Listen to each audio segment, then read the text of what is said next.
오늘도 박은수 목사님 나와주셨네요. 어서 오십시오. 네, 안녕하세요. 반갑습니다. 잘 지내셨어요, 목사님? 네, 저 덕분에 잘 두 지냈습니다. 달 만에 뵙습니다. 건강하시죠? 네, 건강합니다. 좀 타신 것 같기도 하고, 네, 엄청 뜨거운 여름이었는데, 정말 핫한 뜨거운 그렇죠. 여름이었죠. 네, 여름. 폭염과 또 폭우도 많았고요. 네, 그쵸? 이슈가 좀 많았던 정말 여름이었던 것 많았어요. 같습니다. 네. 특별히 어떤 기억으로 이번 여름을 채우셨어요? 특별히 이제 그 탈북한 청소년들을 위한 캠프가 있었거든요. 해마다 열리나요? 네, 해마다 열리는데, 뭐 이제 5개 단체가 모여서 음, 섬기는데, 저도 요번에 처음으로 섬기면서 참 너무 많이 은혜도 되고, 다시 한번 한라에서 백두까지라는 그 복음과 또 이 땅의 통일에 대한 마음들이 새롭게 돼서 너무 감사했습니다. 네. 음, 비단 탈북 청소년들뿐만 아니라, 우리 남한 네, 다음 세대, 그리고, 뭐, 디아스포라 예, 뿐만 해외에 아니라, 있는 네, 우리 원어민, 동포들도 오고, 네, 또 그렇죠. 제외 한국인들도 오고, 예, 그리고 이제 와, 그들에게 영어를 가르쳐 줄 수 있는 분들도 오고, 네, 네. 그리고 깜짝 놀란 건, 우리는 뭐 우리나라를 위해서 기도하는 것이 당연하다고 생각하지만, 외국에 있는 그 크리스찬들도 한국을 위해서 굉장히 많이 기도하고 있고, 북한을 위해서 기도하는 크리스찬들 굉장히 많더라고요. 외국 사람들이. 네, 외국 사람들이. 예. 저도 그 사실을 알고 네. 깜짝 놀랐거든요. 아, 그렇구나. 왜 그 동기가 그렇게 부여가 됐을까? 네, 이유가 뭘까? 네. 하나님께서 그 부분을 손수 챙기는 걸 느낄 수 있더라고요. 네, 맞습니다. 맞습니다. 음, 네, 그래서, 정말 하나님이, 많은 사람들을 정말 일으키고 있구나라는 생각들을 참 많이 하게 됐던 뜻깊은 시간이었습니다. 네. 음, 자, 오랜만에 방송사를 찾아주신 우리 박은서 목사님, 여러분 오랜만에 인사 나눠주시고 또 격려의 사연도 좀 보내주시면 감사하겠습니다. 문자 메시지 샵 1047로 오시면 됩니다. 자, 목사님 오늘 두 달 만에 하는 네, 예, 코너예요. 네, 자, 오늘의 주제가 무엇인지 참 궁금한데 네, 문제로 준비를 하셨다고요? 네, 저도 오늘이 8월 마지막 31일이기도 하고, 네. 또 이제 지난 한 해를 좀, 올해가 거의 이제 마무리가 되는데, 그래서 이제 그래도 좀 남았죠. 네. 그렇죠. 많이 남았죠. 예. 그래서 이제 8월 마무리. 3월 네. 마무리, 예, 그러면서, 요거 한번 골라보면 어떨까라는 생각들을 좀 해보게 굉장히 됐습니다. 중요한 주제를 박 네, 목사님께서 들고 오셨습니다. 네. 일단 뭐 문제를 나가면서 같이 네. 한번 보려고 하는데요.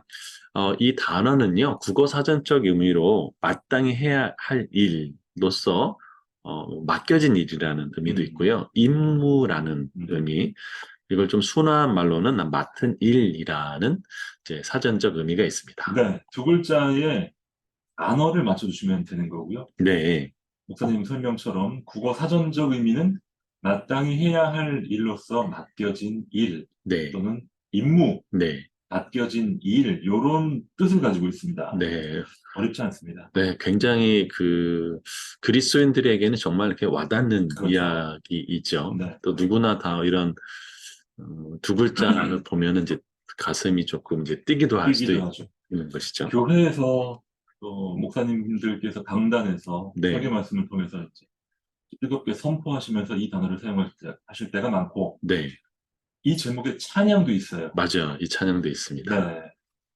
또 영어로도 는 많이, 쉽죠. 예, 영어는 미션입니다. 미션. 미션입니다. 미션. 아, 그럼 여기 벌써 다 나오는 거 아닌가요? 아니에요. 더 힌트 드려야 돼요. 네. 그런가요? 두 달 만에 하는 거잖아요, 목사님. 그렇죠. 네. 감을 잃지 말았어야 되는데. 그렇죠. 자, 이 네. 마땅히 해야 할 일로 이 맡겨진 일이라는 뜻을 가지고 있는데, 이걸 음. 잘못 받아들이면, 힌트 좀 드려야 될 것 같아요. 네.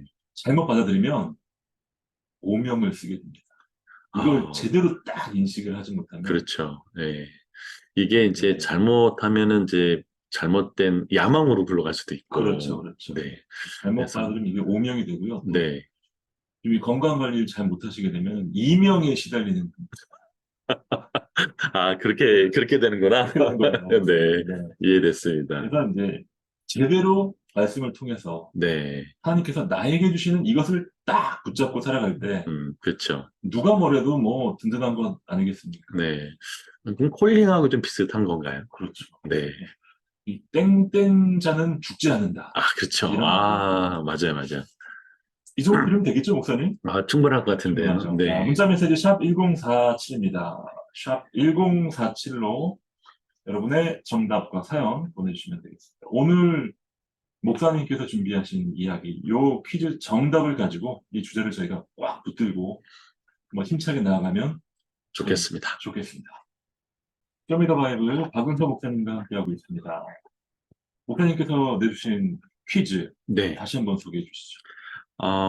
이 단어는요, 국어 사전적인 의미로 마땅히 해야 할 일로서 맡겨진 일, 임무, 또 맡은 일이라는 뜻입니다. 네, 임무, 미션. 그쵸? 네, 정답은 사명입니다. 사명입니다. 네, 4599님께서 아주 놀라운 방식으로 네, 정답을 맞춰주셨습니다. 처음에는 헌신이라고 하셨다가 네, 소명으로 바꾸셨어요. 네. 그 다음에는 사명.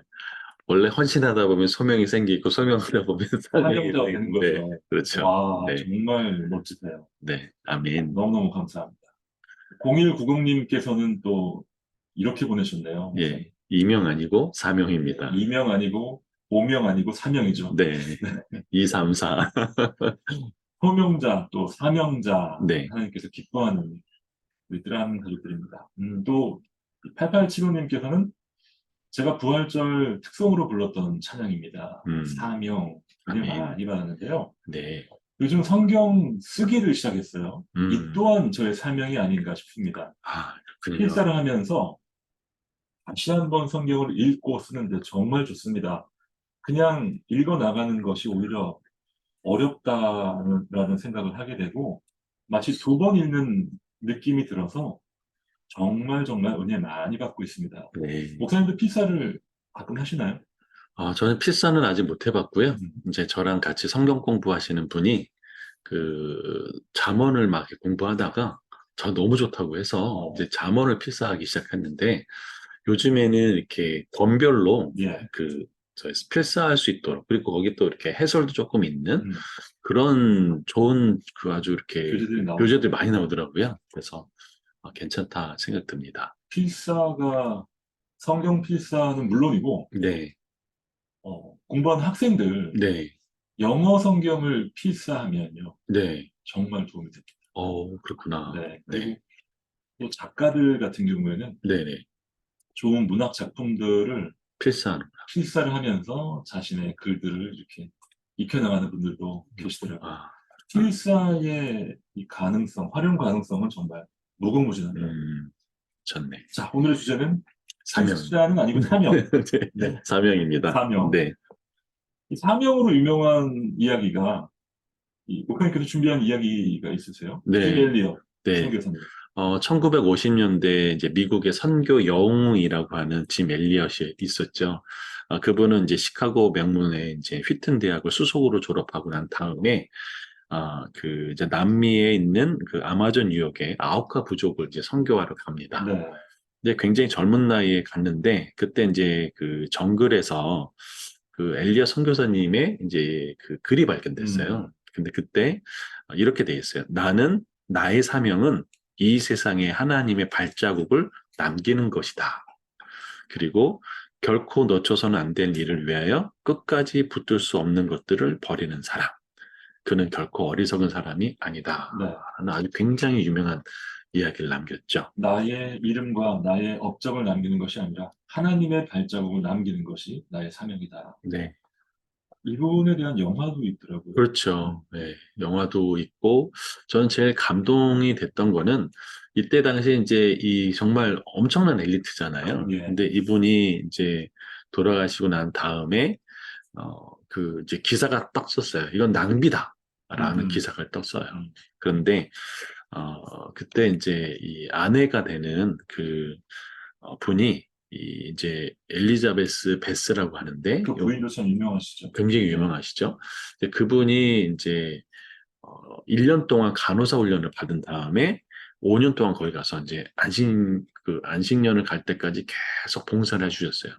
근데 그 당시에 이제 그 부족들은 이제 남자는 이제 식인종으로 잡아도 여자는 절대 잡지는 않는다는 거예요. 그래서 이 사람 너무 헌신적으로 해주니까 나중에 이제 족장이 물었다 그러죠. 당신 누구냐? 그랬더니 당신 5년 전에 죽었던 그 엘리엇의 아내다. 그래서 그 족장 전체가 다 회심하게 되고 그랬던 일이 있었죠. 엄청난 그 영향을 끼쳤던 분이죠. 네, 정말 사명자는 죽지 않고 그렇죠. 하나님의 사명은 어떤 방식으로든 완수된다. 그렇죠. 예. 네. 우리 각자에게 주신 사명이 그 있지 않겠습니까? 그렇죠. 분명히 있죠. 우리가 이 땅에 그냥 와서 또 어쩌다가 살아가는 사람이 그냥 아니니까. 가는 사람들이 아니에요. 그렇죠. 네. 요즘에 이제 제가 어떤 유튜브에서 하나 봤던데 굉장히 좀 도전도 되고 그래서 좀 얘기하면 좋겠다라는 생각이 들었습니다. 혹시 이제 고등학교를 진로 진학을 하는 선생님의 한 이야기인데요. 예. 학생들한테 물어봤대요. 음. 너희들 꿈이 뭐냐? 진로는 뭐냐? 라고 했더니 공통점이 하나 있는데 다 거의 다 100% 명사로 끝났대요. 꿈이. 네. 아무래도 뭐 과학자, 뭐, 유튜버, 대통령, 판사, 판사, 검사, 의사, 등등등, 운동선수, CEO, 이런 거 되겠죠. 가수. 명사가 대부분이죠. 그렇죠. 예. 자, 그런데 이분이 이제 얘기하는 건 뭐냐면, 우리의 꿈은 이 판사나 이런 식으로 명사로 끝나서는 안 된다는 거예요. 그러면서 이제 이분이 예화를 들었는데, 이런 거죠. 혹시 을사오적 아시나요? 을사오적. 예, 유명하죠. 유명하죠. 예. 예, 을사오적, 예를 들면은 이완용처럼 이완용. 이런 5명이 이 을사오적이 이제 경술국치할 때 나라를 이제 넘기는 일에 가담했잖아요.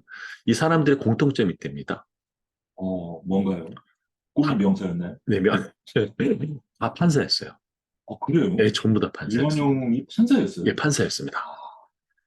그러니까 이 판사는 그 당시에 이 국가에서 좀 이 인재를 양성하기 위해서 엄청난 자금을 대고 공부시키고 그랬거든요. 근데 결국은 나라 팔아먹는 그런 일이 됐거든요. 그렇군요. 그래서 이분의 이제 이야기는 뭐냐면 꿈은 명사로 끝나는 것보다 동사와 서술어가 더 예. 중요하다라고 이야기를 해주셨어요. 그러면서 이제 그 당시에 박상진이라는 판사님이 계셨대요. 을사오적은 아니시고. 아니시고. 그런데 이분이 뭐라고 얘기했냐면 이렇게 됐습니다. 이제 이 경술국치를 겪고 을사오적이 이제 그런 이제 나라 팔아먹는 일 보면서 이분이 이렇게 얘기했어요. 내가 앞으로 앉을 자리는 판사석이 아니라 판사 앞자리다. 판사 앞자리. 예, 피고인석인가요? 그렇죠. 무슨 소리냐면 내가 이제는 독립운동을 하겠다라는 거죠. 그렇군요. 예. 그러니까 뭐 판사가 다 나쁘다는 얘기가 전혀 아니신 거죠. 그렇죠. 그런 네. 얘기가 아니라 중요한 것은 명사로 끝나는 어떤 그 꿈보다 그 안에 서술어와 동사가 더 중요하다라는 거죠. 내가 무엇을 하겠다라는 나의 의지와 나의 방향을 담기에는 명사는 부족하다. 그렇죠. 동사나 형용사로. 그렇죠. 그래서 일사오적이라는 그 사람들이 갖고 있던 공통점은 판사라는 정말 부러워하는 그런 꿈일 수 있겠지만 그러나 그들의 서술어는 나라 팔아먹은 오적이라는 것처럼. 하지만 박상진 판사님은 그의 서술어가 우리에게 지금도 울림을 주잖아요. 그렇죠. 그냥 판사로 끝나는 사람과 그렇죠. 뭐뭐 하는 판사. 그렇죠. 그렇네요. 다르죠. 그래서 이 이야기를 보면서 오늘 우리가 이 땅에 거저왔고 그저 거저가는 것도 아니라 하나님이 우리에게 주신 분명한 사명이 있고 그 사명을 어떤 서술어로 가져갈 것인가라는 이야기를 해보고 싶은 거죠. 단순히 그 직업이 주는 어떤 혜택, 음, 또 뭐 경제적인 이득, 세상적인 권력, 네. 이런 것으로 저희가 만족할 게 아니라 무엇 하기 위한 직업이냐, 그렇죠. 무엇 하기 위한 꿈이냐, 꿈이냐로 어떤 사명이냐라는 네. 거죠. 이 사명은 또 하나님께서 주시는 거니까요. 그렇죠. 잘 찾아야 되지 않습니까? 그렇죠. 그래서 오늘 이제 같이 나눠보고 싶은 분이 바로 사도 바울의 이야기입니다. 그래서 이 사도 바울이 어떠한 사명을 받았고 음. 또 그는 그 사명을 통해서 어떻게 스스로를 끌고 갔는지 그걸 같이 좀 나눠보고 싶은 거죠. 사실 사도 바울의 사명은 너무나도 분명해요. 예, 그렇죠. 복음을 전하는 사람, 네, 특별히 이방의 복음을 전하는 사람 네, 아니겠습니까? 그렇죠. 그래서 명확하게 좀 나와 있는데요. 고린도전서 9장 17절을 한번 좀 읽어주시겠어요? 고린도전서 9장 9장 17절. 17절. 내가 내 자의로 이것을 행하면 상을 얻으려니와 내가 자의로 아니한다 할지라도 나는 사명을 받았노라. 네, 명확하게 내가 사명을 받았다라고 사도 바울은 고백하고 있거든요. 근데 그 사명이 뭐냐라고 했을 때, 고린도전서에는 명확하게 나오지 않지만 사도행전은 명확하게 나와요. 사도행전 20장 24절 많은 분들이 아는 이야기일 텐데요. 제가 내가 달려갈 길과 주 예수께 받은 사명, 곧 하나님의 은혜의 복음을 증언하는 일을 마치려 하면은 나의 생명조차 조금도 귀한 것으로 여기지 아니하노라. 네, 하나님의 은혜의 복음을 증언하는 일, 이게 하나님이 사도 바울에게 주신 사명이었거든요. 네. 어, 이것을 분명히 발견하는 순간 그렇죠. 이 사람에게는 더 이상의 고민이, 세상적인 고민은 이제 사라지는 거죠. 그렇죠. 길이 그리고 생겼으니까요. 길이 생겼고 어떻게 행해야 되지? 그래서 더 중요한 거는 이제 어떻게 행해야 되겠냐? 이게 더 중요하겠죠. 목사님 사명을 발견했는데 네.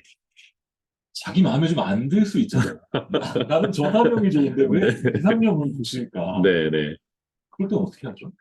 사명을 좀 바꿀 수 있나요? 기도하면? 어, 글쎄, 저는 그 사도 바울이 나는 사명을 받았다라고 얘기하고 음, 있거든요. 그 얘기는 사명을 주신 분이 있다는 거죠. 그러니까 결국은 이건 내 사명이야 라고 하면 어쩌면 내 왕국, 네. 내 야망, 내 꿈을 가지고 하면 내 나라를, 내 그렇죠. 왕국을 건설하는 건지 내가 주인이 되는 거죠. 내가 주인인 어, 거죠. 근데 사도 바울은 사명을 받았다라고 얘기하고 있어요.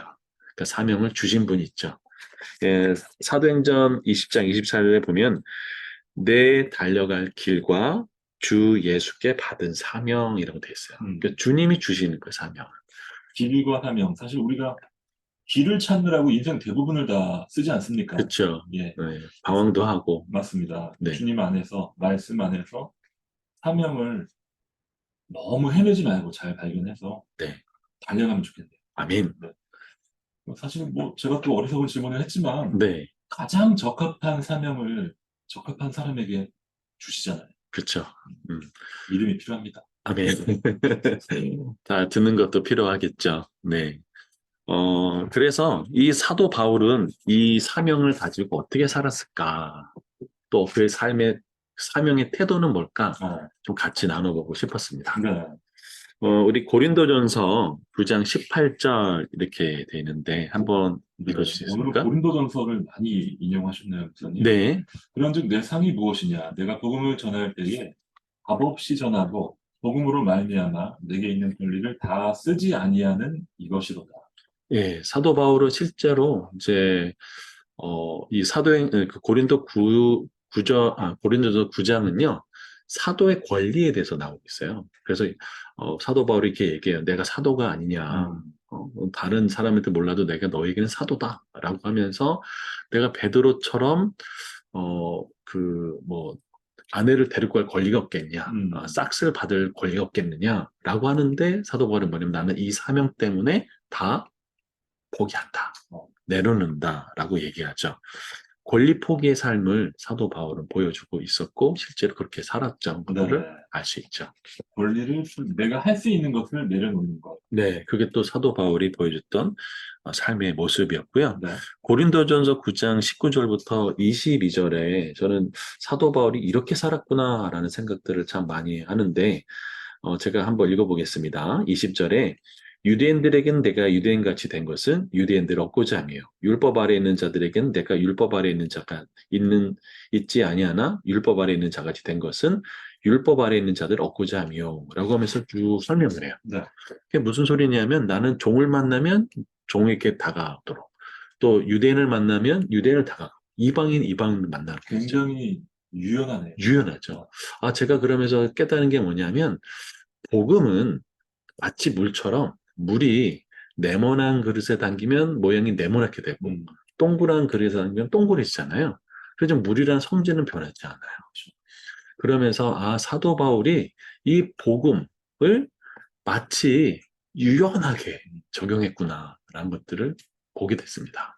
복음의 핵심을 분명하게 알았기 때문에 그렇죠.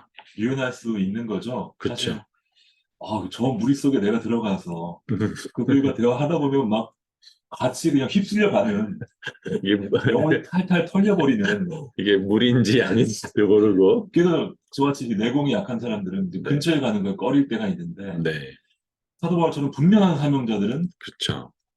아주 부드럽게 가는 거죠. 그렇죠. 얘기를 다 들어주고 같이 이야기하면서도 그들을 부드럽게 복음으로 이끌어내는. 멋집니다. 네. 그래서 요즘에 이제 우리 다음 세대들, 뭐 차세대들에게 복음 전하기 굉장히 어렵다라고 얘기하는데 네. 어떤 분이 그러더라고요. 다음 세대에 복음 전하기 어려운 게 아니라 통역이 필요하다. 어, 그러니까 그렇죠. 옷을 우리가 복음의 옷을 잘 입혀서 다음 세대가 네모나다면 네모나게 맞춰주는 것도 필요한 것 같아요. 다음 세대를 탓하기 이전에 우리의 이 유연하지 못함을 좀 그렇죠. 돌아봐야겠네요. 완고하고 너무 했던 그런 모습도 있죠.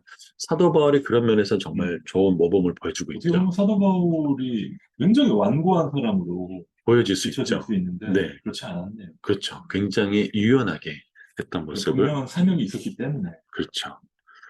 그리고 저는 이것도 참 되게 와닿았는데요. 고린도전서 9장 23절 한번 읽어주시겠습니까? 고린도전서 9장 23절 말씀. 예, 내가 복음을 위하여 모든 것을 행함은 복음에 참여하고자 합니다. 예. 복음에 참여한다는 말이 뭔가요? 어, 좀 다른 말로 얘기하면 복음의 구경꾼자, 관람자가 아니라는 것이죠. 저는 이것을 이제 보면서, 요즘의 교회 모습이, 마치 이런 것이면 어떨까, 정말 우려가 된다는 생각이 들었어요. 음. 그러니까 예를 들어서 교회 딱 예배 드렸는데, 이제 팔짱을 딱 끼고, 오늘 한번 은혜를 좀 끼쳐봐라. 이런 게, 날 한번 감동시켜봐. 그게 봐. 왜 우리가 이제 좋은 영화나 극장이나 연극을 보러 갈 때 음. 관람료를 내고 이제 기대를 하잖아요. 감동받은 거. 우리가 그렇게 그렇죠. 복음을 대하는 게 아니라 우리는 교회만 아니라 음. 세상에서 복음의 참여자로 나가는 거죠. 그래서 예배는 쇼가 아니니까요. 그러니까 예배는 쇼가 아니에요. 자, 오늘 사도 바울을 통해서 하나님께서 우리에게 주신, 우리 각자에게 주신 사명을 생각해보는 시간 가져보고 있습니다. 찬양 한 곡 듣고 계속해서 대화 이어갑니다. 문자 메시지 샵 1047로 여러분의 청취 소감이나 또 질문 사연들 자유롭게 보내주시기 바랍니다. 참 아름다워라 이어드렸습니다. 7767님께서 박 목사님 반갑습니다. 오랜만에 목소리 들으니 참 좋습니다. 하셨네요. 네, 너무 감사합니다. 네, 0305님께서는 저희 초등학교 6학년 딸아이와 함께 2년째 성경 필사 중이에요. 대단하시네요. 필사 팁 감사합니다, 피디님 하면서 네, 이제 앞으로 영어로도 한번 우리 자녀들과 함께 도전을 하실 것 같아요. 좋은데요. 목사님 필사하다 보면 가뜩이나 읽는 것도 어려운데 네, 쓰기까지 그래도 한번 참고하는 게 도움이 되는 거죠? 또 도움이 될 뿐만 아니라요. 제가 이제 성경을 연구할 때 훈련받았던 방법 중에 하나가 성경을 앉은 자리에서도 처음부터 끝까지 소리내서 읽는 거예요. 어, 소리내서 읽으면 한자 한자씩 놓치지 않거든요. 눈을 읽는 것보다. 네. 그리고 굉장히 기억도 오래 가는데 필사는 말할 것도 없죠. 네, 그래서 너무 좋죠. 필사를 하면서 소리 내어서 읽기까지 하면 어떨까요? 원더풀. 양담공님, 네, 네, 화이팅. 감사합니다. 사명자 바울을 저희가 살펴보면서 네, 우리 각자가 또 사명자로서 음, 사도 바울 정말 대단해 대단해 이러면서 끝 이러면 안 되니까요. 네. 그러니까 우리가 교회에서 어떤 사명을 받았다 했다, 나는 목사다, 장로다, 권사다, 뭐 이렇게 명사로 끝나는 게 중요한 것이 아니라 그 뒤에 사명이 중요하죠. 그리고 보면 사도 바울은 다 쓸 수 있었지만 쓰지 않았던, 음, 그 권리가 있었지만 권리는 행하지 않았던 권리 복귀의 삶을 살았고, 어, 또 복음에 대해서 유연하게 적용했고 누구와도 만날 수 있는 누구와도 만날 수 있고 그 종이든지 유대인이든지 당시에 이방인, 야 이방인? 이렇게 하는 그 이방인도 다른 사도들이 만났던 다 싫어했잖아요. 그쵸. 그런 이방인들을 만났던 그 사도 바울의 그 복음의 유연함, 그리고 복음에 나는 참여자가 된 것들을 이야기하고 있었던 것이죠. 그러면서 두 가지가 더 남아있는데요. 고린도전서 9장 24절부터 26절인데, 25절과 26절 한번 읽어주시겠습니까? 이기기를 다투는 자마다 모든 일에 절제하나니 그들은 썩을 승리자의 관을 얻고자 하되 우리는 썩지 아니할 것을 얻고자 하노라. 그러므로 나는 다름질하기를 향방 없는 것 같이 아니하고 싸우기를 허공을 치는 것 같이 아니하니. 예, 지금 이 사도 바울은 이 복음을 받으면서, 이 사명을 받으면서 열매를 맺는 삶을 살았다는 것들을 알 수 있어요. 그 향방 없이 사는 삶이 아니라 분명한 표대를 향했던 삶을 살았던 것을 알 수 길이 있죠. 정확하니까요. 그렇죠. 저는 이 세상에 두 가지 삶이 있다고 생각합니다. 하나는 썩어질 삶의 열매를 거두기 위한 삶이 하나 있고요. 영원한 삶의 열매를 맺는 삶이 있다고 저는 생각합니다. 네. 그런데 우리가 어떻게 이런 삶을 살 수 있을까? 썩지 않은 삶, 남는 삶, 영원한 삶은 저는 예수님의 모습을 보면서 이런 생각을 해보게 돼요. 예수님은 이게 마가복음에 보면 아침 새벽 리명에 기도를 하세요. 그리고 그날에 무슨 일을 하실지 지시를 받아요. 예. 그래서 제자들이 막 왔는데 예수님 어제보다 더 많은 사람들이 모였어요 라고 했는데 그냥 오늘 거기가 아니다. 이쪽을 가서 복음 전한다 라고 네네. 가셨거든요. 사도 바울도 그런 삶을 살았어요. 그러니까 아시아로 가려고 할 때 성령이 막고 비두니아 위쪽으로 할 때 성령이 막았어요. 그러면서 성령을 따라가는 삶, 결국 그 삶이 바로 열매 맺는 삶이다라는 것들을 좀 생각해 보게 됐던 것입니다. 저희가 이 바쁜 현대를 살아가면서 그렇죠. 허둥댈 때가 얼마나 많습니까? 그렇죠. 지금 이 일을 해야 되나? 저희를 해야 사람을 되는 만나야 되나? 네. 전화를 해야 되나? 글을 써야 되나? 음, 네. 그때 기도하면서 하나님과의 깊은 교제를 통해서 그 방향성을 정리해 나가는 거죠. 그렇죠. 혹시 대천덕 신부님 아세요? 예수원을 예. 만드신 분. 그분은 이제 아침에 이제 수많은 그 계획들이 있으면 주님께 그 계획도 올려드리면 주님이 이렇게 말씀해 주시면 거기 정말로 이렇게 열매 맺는 그런 삶을 살았었다고 얘기하더라고요. 네. 인도를 받고. 이 부분은 예, 우리 뚜라는 가족들께서 당장 한번 실천해 보셔도 좋죠. 그래서 이미 많은 분들이 하고 계시고 네. 그리고 이제 마지막으로는 고린도전서 9장 27절입니다. 한번 읽어 주시겠습니까? 내가 내 몸을 쳐 복종하게 함은 내가 남에게 전파한 후에 자신이 도리어 버림을 당할까 두려워함이로다. 저는 이것이 사명자의 함정이라고 생각합니다. 바울이 복음을 전했는데 오히려 자기가 그 버림당할 것을 두려워하거든요. 예. 이게 뭔가 결국은 바울이 복음 전파하는 삶과 메시지와 그 삶이 이율배반적인 삶이 돼서는 안 된다라는 것들을 이야기해 주고 있어요. 그래서 나는 내 몸을 쳐 복종하게 한다라는 얘기를 또 하나 했고요. 또 하나는요. 사명에는 저는 은퇴가 없다고 연세가 생각합니다. 없다. 네. 그러니까 우리가 흔히 이제 은퇴 목사, 장로, 권사가 되면 사명도 은퇴하는 것처럼 생각할 때가 많거든요. 그래서 뭐 하시죠 그러면 저 은퇴했어요. 근데 사도 바울의 사명은요, 그가 죽는 순교하는 순간까지 멈추지 않았다라는 것을 저는 많은 생각을 해보게 됩니다. 말씀하시면서 음. 지적하신 사명자의 함정. 네, 사명을 잘 완수하는 가운데 정작 자신의 마음 가운데 좀 공허함이 있을 수 있잖아요. 그렇죠. 목사님도 복음 전하시고 네, 맞습니다. 계속 말씀 전하시면서 듣는 분들은 막 은혜 받는데 목사님은 맹맹할 때 있죠. 그럴 수도 있죠. 충분히 그럴 수도 있죠. 그리고 정말 여름철 정말 열심히 사역을 막 하고 나는 하나님 사역을 하고 있어 막 이렇게 하고 생각했는데 이제 어느 목사님이 이제 그 하나님 앞에서 기도를 딱 하는데 하나님이 이런 말씀하셨대요. 오랜만이다. 저도 사실 이제 마이크 앞에서 네. 이 극동방송 이 PD들도 네. 이 부분을 항상 얘기를 하거든요. 네. 우리가 이렇게 되지 말자, 네. 조심하자. 네. 이게 참 어렵더라고요. 사명자의 함정이 빠지면 안 되죠. 그렇죠. 함정이 곳곳에 있습니다. 맞습니다. 지뢰밭이라고 하나요?